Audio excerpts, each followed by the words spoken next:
Hello दोस्तों, आधार study में एक बार फिर आप सभी का हार्दिक स्वागत है।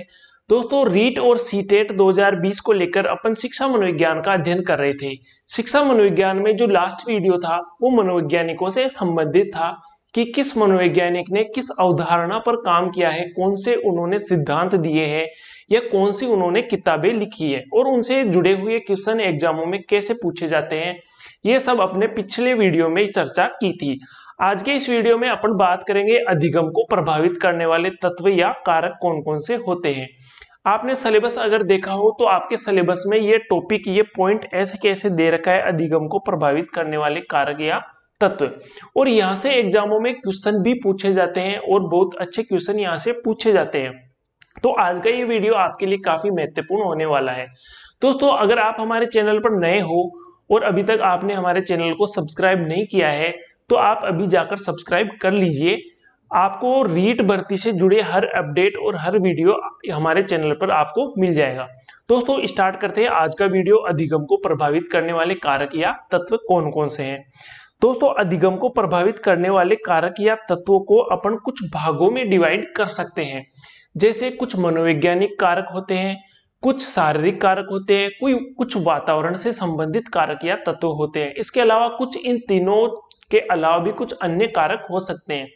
तो मनोवैज्ञानिक कारक कौन कौन से हैं, शारीरिक कारक कौन कौन से हैं और वातावरण से जुड़े हुए कारक कौन कौन से हैं, उन सबको लेकर आज इस वीडियो में अपन डिटेल चर्चा करने वाले हैं। तो सबसे पहले देखते हैं मनोवैज्ञानिक कारक कौन से हैं जिनकी वजह से बालक का अधिगम या सीखना प्रभावित होता है। बालक का अधिगम किन वजहों से एक बाधा महसूस करता है जिससे बालक सीख नहीं पाता है। तो मनोवैज्ञानिक कारकों में अपन सबसे पहले बात करते हैं सीखने की इच्छा, कि बालक को सीखने की इच्छा होना अति आवश्यक है। जब तक बालक खुद से उसकी सीखने की इच्छा नहीं रहेगी तब तक बालक अधिगम या सीख नहीं पाएगा। तो बालक को कुछ भी सिखाने के लिए उसकी इच्छा होना अति आवश्यक है। बालक में जब तक सीखने की खुद इच्छा नहीं रहेगी तब तक आप उसको कितना भी पढ़ा लो वो समझ नहीं पाएगा। एक कहावत है कि आप घोड़े को तालाब तक खींचकर ले जा सकते हो लेकिन उसको पानी पीने के लिए मजबूर नहीं कर सकते। जब घोड़े की इच्छा होगी पानी पीने की तभी वो पानी पिएगा। तो आप खींचकर उसको तालाब तक ले जा सकते हो। अर्थात आप बालक को पढ़ने के लिए किताब हाथ में देकर बैठा तो सकते हो, लेकिन जब उसकी इच्छा नहीं होगी पढ़ने की तो वो किताब लेकर भी बैठा ही रहेगा, वो पढ़ेगा नहीं। तो सीखने के लिए बालक की इच्छा होना अति आवश्यक है। इसके अलावा बात करते हैं रुचि एवं रुझान की। अगर बालक को पढ़ने की रुचि या रुझान है तभी बालक पढ़ पाता है। और कभी कभी देखा जाता है कि कुछ बालकों को एक विषय से संबंधित अलग से रुचि और रुझान होता है। जैसे आपने एक तारे जमीन पर मूवी देखी होगी, उसमें जो वो बालक था उसकी रुचि रुझान चित्र बनाने में थी। तो पढ़ाई में उसका मन नहीं लगता था लेकिन उसका रुझान चित्र या पेंटिंग बनाने में उसका रुझान था। तो जिस बालक का जिस तरफ रुझान रहता है वो उस चीज को जल्दी सीख पाता है। कुछ बालक ऐसे होते हैं जो मैथ के, गणित के क्वेश्चन सोल्व करने से कतराते हैं, उनको डर लगता है। लेकिन वही बालक किसी अन्य विषय में, किसी अन्य सब्जेक्ट को अच्छे से सीख पाते हैं क्योंकि उसमें उनकी रुचि और रुझान होता है। तो रुचि और रुझान बालक के अधिगम को प्रभावित करते हैं, बालक के सीखने को प्रभावित करते हैं। इसके अलावा बात करें अभिप्रेरणा की। अभिप्रेरणा एक ऐसा टूल है जो अध्यापक अपनी क्लास में इस्तेमाल करके बच्चों को सीखने के लिए प्रेरित कर सकता है। अभिप्रेरणा का मतलब प्रेरणा बोल दो या मोटिवेशन इसको बोल सकते हैं। जब बालक मोटिवेटेड होता है पढ़ने के लिए तब वो अच्छे से सीख पाता है। ये चीज आपने भी नोटिस की होगी कि जब आप पढ़ने के लिए अपने लक्ष्य के प्रति, आपको शिक्षक बनना है और शिक्षक बनने के प्रति जब आप मोटिवेटेड हो जाते हो और मोटिवेटेड होने के बाद जब आप पढ़ने बैठते हो तब आपको वो पढ़ी हुई बातें ज्यादा समय तक अच्छे से सीख पाते हो। तो अभिप्रेरणा एक अच्छा टूल है अध्यापक के लिए जिसको काम में लेकर वो बालकों को अपना जो अध्यापन कार्य है वो अच्छे से करवा सकता है। अपनी जो विषय वस्तु है वो बालकों को अच्छे से याद करवा सकता है, उनका कॉन्सेप्ट क्लियर कर सकता है। बालकों को अभिप्रेरित करने के लिए शिक्षक द्वारा कार्य करना चाहिए। शिक्षक द्वारा कुछ ऐसी बातें उनको बोलनी चाहिए जिससे बालक प्रेरित हो, सीखने के लिए उसकी इच्छा जागृत हो। इसके अलावा अपन बात करते हैं कुछ शारीरिक कारक या शारीरिक कारण कौन से हैं जिनकी वजह से बालक का अधिगम सीखना प्रभावित होता है। शारीरिक कारणों में सबसे पहले बात करते हैं अपन बुद्धि की। आपने क्लास में नोटिस किया होगा कुछ बालक ऐसे होते हैं जिनकी बुद्धि काफी तीव्र होती है, कुशाग्र बुद्धि के होते हैं। ऐसे बालक जल्दी सीख पाते हैं, जल्दी अधिगम हो जाता है। कुछ बालक सामान्य बुद्धि के होते हैं, औसत बालक होते हैं, वो धीरे धीरे सीख लेते हैं। और कुछ बालक होते हैं जो मंद बुद्धि के होते हैं, जो काफी टाइम उनको सिखाने के बाद भी वो नहीं सीख पाते, जिनको स्पेशल कक्षाओं की जरूरत होती है। तो बुद्धि एक शारीरिक कारक है जिसकी वजह से अधिगम प्रभावित होता है।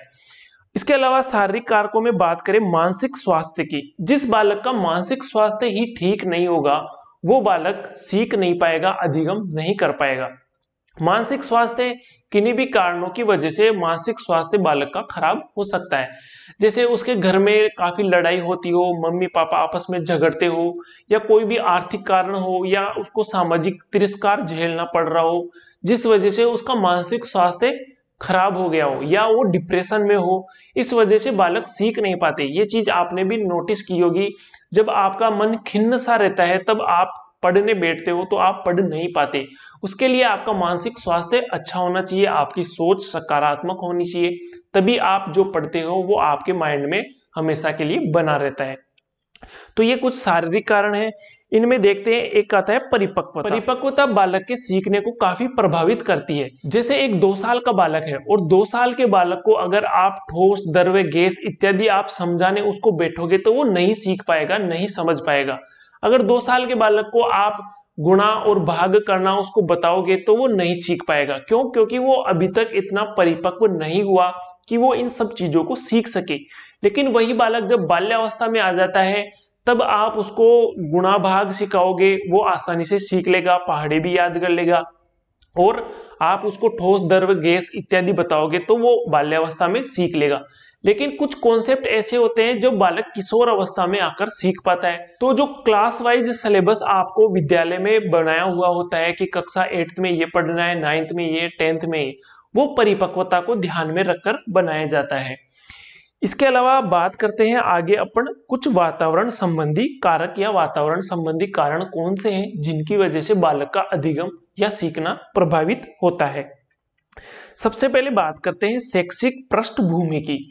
जिन बालकों की शैक्षिक पृष्ठभूमि अच्छी होती है, जिनके परिवार के सदस्य पढ़े लिखे होते हैं और वो पढ़ने के लिए बालक को मोटिवेटेड करते हैं, अभिप्रेरणा देते हैं, उनकी जो पारिवारिक माहौल है वो शिक्षा के प्रति सकारात्मक होता है, तो ऐसे माहौल में रहने वाले बालक जल्दी सीख पाते हैं, वो शिक्षा के प्रति जागरूक रहते हैं।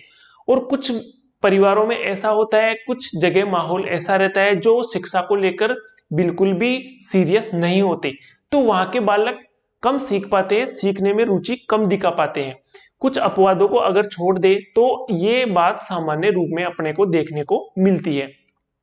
इसके अलावा वातावरण संबंधी कारकों में अपन बात करें सीखने का समय और अवधि। सीखने का समय और अवधि भी अधिगम को प्रभावित कर सकता है। आपने विद्यालयों में देखा होगा कि जो कालांश फर्स्ट या सेकंड जो कालांश होते हैं वो कालांश हार्ड विषय, कठिन विषय को दिए जाते हैं, और इंटरवल के बाद जो 2 कालांश आते हैं वो भी हार्ड विषय, कठिन विषय को दिए जाते हैं। ऐसा क्यों होता है? क्योंकि बालक को आप अधिक समय के लिए लगातार बैठा के रखोगे तो वो थकान की वजह से नहीं सीख पाएगा। ये चीज आपने भी नोटिस की होगी। आप लगातार कितना टाइम तक पढ़ सकते हो? 1 घंटा, 1.5 घंटा या ज्यादा से ज्यादा 2 घंटे। उसके बाद आपको थकान महसूस होने लगती है, जिसकी वजह से आप पढ़ोगे लेकिन आपको पढ़ा हुआ याद नहीं होगा, समझ में नहीं आएगा। तो समय समय पर ब्रेक दिया जाता है, विद्यालय में भी ऐसा ही किया जाता है। तो अगर आप सही समय पर और सही अवधि के लिए पढ़ोगे तो वो लंबे समय तक टिका रहेगा। आप जबरदस्ती थके हुए हो, बीमार हालत में हो, या ज्यादा लंबे समय तक आप लगातार पढ़ रहे हो तो वो अधिगम को प्रभावित कर सकता है। इसके अलावा बात करें विद्यालय का वातावरण।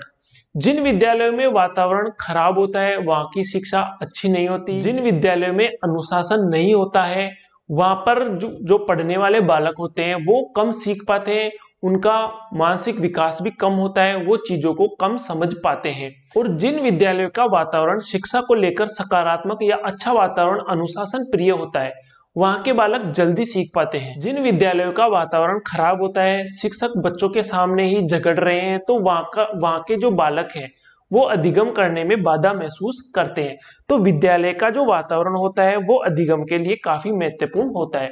जिन विद्यालय का वातावरण अनुशासन प्रिय होता है, सभी टीचर सहयोग करने वाले होते हैं, बच्चों को अच्छे से पढ़ा पाते हैं, तो वहां के जो बालक होते हैं वो अच्छे से अधिगम कर पाते हैं। इसके अलावा बात करते हैं पारिवारिक वातावरण की। जिन परिवारों में शिक्षा को लेकर जागरूकता रहती है, बालक को शिक्षा के लिए प्रेरित करते हैं, वहां के बालक अच्छे से सीख पाते हैं। कुछ जगह पारिवारिक वातावरण खराब होता है, आपस में लड़ाई झगड़े होते हैं, तो वहां के बालक सीखने में बाधा महसूस करते हैं।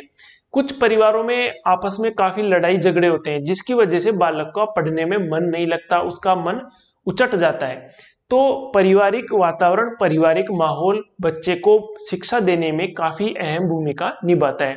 तो परिवार का वातावरण अच्छा होना चाहिए, शांति प्रिय होना चाहिए, इसलिए वहां के बालक अच्छे से पढ़ पाएंगे, अच्छे से अधिगम कर पाएंगे। इसके अलावा बात करते हैं सामाजिक वातावरण की। अगर आपके आसपास का पूरा वातावरण, पूरा माहौल ही ऐसा है जो शिक्षा के प्रति बिल्कुल भी सीरियस नहीं है, पढ़ने के प्रति सीरियस नहीं है, तो वातावरण, सामाजिक वातावरण का भी काफी इफेक्ट पड़ता है। कुछ जैसे आदिवासी इलाके हैं, वहां पर शिक्षा का स्तर काफी कम होता है, वो सामाजिक वातावरण की वजह से वहां का शिक्षा का स्तर कम होता है। इसके अलावा बात करें वातावरण संबंधी कारकों में, कक्षा कक्ष का वातावरण। बच्चे को अधिगम कराने के लिए, सिखाने के लिए कक्षा कक्ष का वातावरण काफी महत्वपूर्ण भूमिका निभाता है। अगर कक्षा में शोरगुल हो रहा है तो जो बालक पढ़ने वाला होता है वो नहीं पढ़ पाता, शोर की वजह से उसको अधिगम में बाधा महसूस होती है, सीखने में वो परेशानी महसूस करता है। अगर कक्षा का वातावरण अनुशासन प्रिय है, जो अध्यापक है वो बालक को सहयोग की भावना से उसको पढ़ाता है, जो बालक क्वेश्चन पूछते हैं उस क्वेश्चनों का वो आंसर देता है, तो वो कक्षा कक्ष का अच्छा वातावरण माना जाता है। और कई कक्षा कक्षों का वातावरण ऐसा होता है कि बालक को जो शिक्षक होता है उस शिक्षक से इतना डर लगता है कि वो अपनी जिज्ञासा शिक्षक से पूछ नहीं पाता। कुछ शिक्षक ऐसे होते हैं जो बालकों को जबरदस्ती पिटाई करते रहते हैं, तो उसकी वजह से जो बालक होता है वो, उसका कुछ डाउट मन में हो, कोई जिज्ञासा हो, तो वो उस डर की वजह से अपनी जिज्ञासा को शांत नहीं कर पाता है। इस वजह से कक्षा का जो वातावरण है वो सौहार्द प्रिय और शांति प्रिय होना चाहिए। बालक शिक्षक से क्वेश्चन पूछने में कोई भी हेजिटेशन महसूस नहीं करे, तो वो कक्षा का अच्छा वातावरण माना जाता है। इनके अलावा बात करते हैं अपन कुछ अन्य कारक या कुछ अन्य तत्व कौन कौन से हैं जिनकी वजह से बालक का अधिगम प्रभावित होता है। तो उसमें है सीखने की विधियां। अगर जो शिक्षक है वो गलत विधियों का प्रयोग करता है बच्चे को सिखाने के लिए, तो बालक का अधिगम प्रभावित हो जाता है। बालक को सिखाने के लिए सही विधियों का प्रयोग होना चाहिए, जिसकी वजह से बालक आसानी से अधिगम कर पाता है। इसके अलावा शिक्षक तथा सीखने की जो प्रक्रिया है, वो प्रक्रिया बालक को अधिगम कराने के लिए आसान प्रक्रिया होनी चाहिए, और जो सीखने की विधियां हैं वो बालक को रुचिकर होनी चाहिए, जिनसे ऐसी विधियां होनी चाहिए जिनमें बालक रुचि ले सके, जिसकी वजह से वो अधिगम आसानी से कर पाएगा। इसके अलावा बात करते हैं अभ्यास की। अभ्यास की वजह से बालक को अच्छे से सिखाया जा सकता है। कुछ बालकों को ज्यादा अभ्यास की जरूरत होती है। एक आपने दोहा सुना होगा, करत करत अभ्यास से जड़मति होत सुजान, रसरी आवत जात के सिल पर पड़त निशान। तो बार बार अभ्यास करने से जो विषय वस्तु नहीं समझ में आ रही है वो भी बालक को समझाई जा सकती है। जैसे विद्यालय में बालकों को अच्छा सुलेख लिखाने के लिए बार बार अभ्यास करवाया जाता है। इसके बाद बात करते हैं अन्य कारकों में परिणाम का ज्ञान। परिणाम का ज्ञान होना बालक को अति आवश्यक है। जैसे जैसे बालक सीखता है वो कितना सीख पाया, इस परिणाम का ज्ञान अगर बालक को समय समय पर होता रहेगा तो उसको अभिप्रेरणा ऑटोमेटिक जागृत उसकी होती रहती है।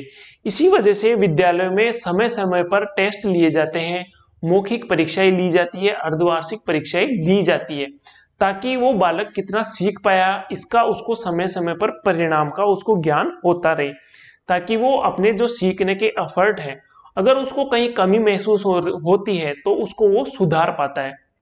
तो ये कुछ अधिगम को प्रभावित करने वाले कारक या कुछ तत्व हैं, यहाँ से एग्जाम में क्वेश्चन पूछे जाते हैं, तो ये सब आपको ध्यान में रखने हैं। और दोस्तों अगर आपको ये पीडीएफ डाउनलोड करनी है तो आप हमारे टेलीग्राम चैनल को ज्वाइन कर सकते हैं। ज्वाइन करने के लिए आपको डिस्क्रिप्शन में लिंक दिया हुआ है, या तो वहां से कर लीजिए या आप टेलीग्राम पर जाइए और आधार स्टडी सर्च कीजिए, वहां से आपको हमारा चैनल मिल जाएगा और आप वहां से ज्वाइन कर सकते हो और हमारे नोट्स वगैरह भी डाउनलोड कर सकते हो। तो दोस्तों आज की वीडियो में बस इतना ही, मिलते हैं नेक्स्ट वीडियो में। वीडियो अगर आपको पसंद आया तो लाइक कीजिए, अपने दोस्तों में भी शेयर कीजिए और चैनल को सब्सक्राइब कीजिए। धन्यवाद।